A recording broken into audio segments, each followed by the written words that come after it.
In previous PHP topics, we have seen how PHP works and how to install XAMPP on the system. Once you have installed XAMPP on the system, you will see the XAMPP icon in the notification bar. If you are not able to see the XAMPP in the notification bar, go to Start. In the search bar, type XAMPP. Click on the XAMPP icon. Once clicked, you will have the control panel window open. In control panel window, we will be having the 4 services: the Apache, MySQL, FileZilla, and Mercury. Apache is a web server, MySQL is a database, FileZilla is a FTP server, and Mercury is a mail server. The configuration and settings of FileZilla and Mercury will be dealt later. Let's first focus on Apache and MySQL database. With respect to each service, we will be seeing a checkbox with a label SVC. SVC is an abbreviation for service. So if you check the checkbox with the respective service, that service will be started at the system boot. You will also see the toggle buttons start and stop with each service. If you want to manually start or stop the service, we will be using this configuration, this setting, the control. So in many situations, we have the issue where the control panel, the Apache or the MySQL service doesn't start. It's something like, the Apache and MySQL are assigned a specific ports. If these ports are being used by some other applications on your system, the Apache and MySQL service will not start. So while you are installing the Apache and MySQL, better give the port, better assign the port which are not used by applications. Or the temporary solution for this issue is close the applications that are using the ports that are used by Apache or MySQL. So this is about the XAMPP control panel. Now go to the browser and type localhost.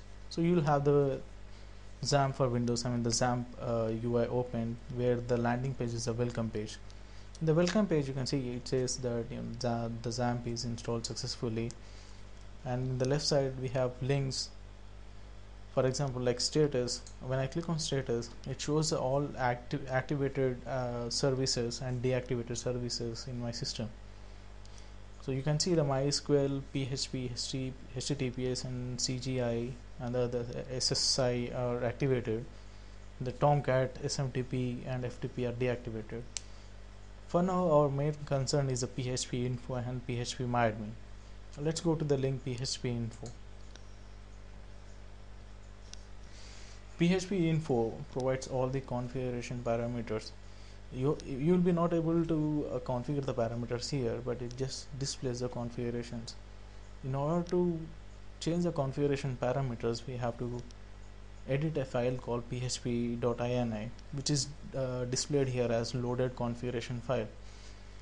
Editing the php.ini file and other things will be dealt in the next post.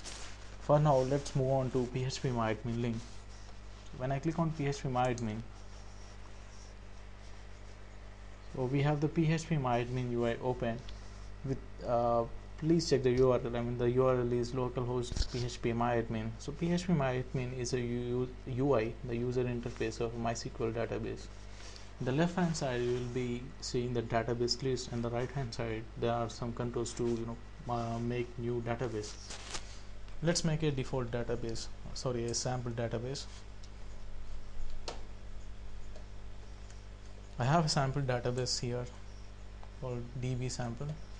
Let's drop it.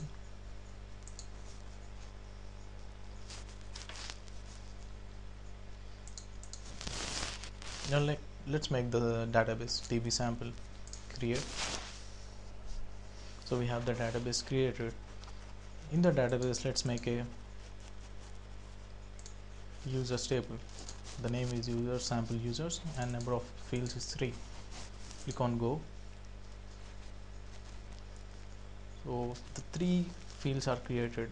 We have to populate these things with the field names like ID, user's name, user's email ID, varchar. These are the types for the field, and the length is 250 characters.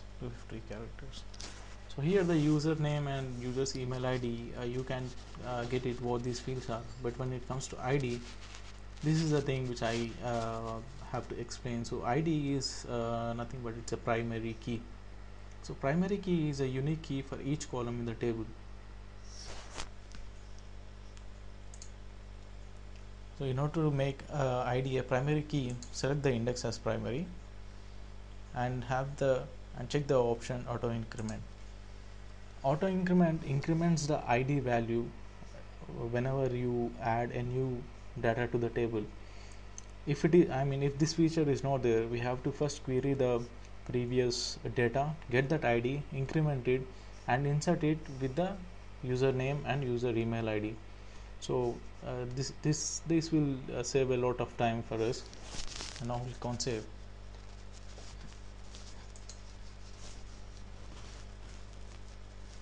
So we have the sample users table created. We have few options, few tabs called browse, structure, SQL, and other things. In browse, when I click on browse, it displays all the table data. For now there is no data, so it says MySQL has returned an empty result. In structure, if I want to modify a existing field or if I want to add a new field, I can do this thing here. For example, let's take username. So click on change icon, so you can see I can change any parameter, all the parameters that are concerned with the field usernames. If I want to add a new column, new field to the table, you can see the option here.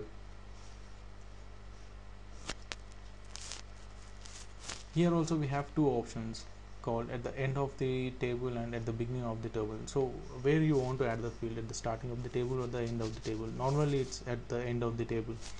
So click on go, and here you can add a new field, let's say contact varchar and 20 characters. Save it. So in this way you can modify or add a new field in the table with the help of the structure star in SQL. And the SQL is the place where you want to execute the queries. Let's write a query and insert a insert statement. Insert to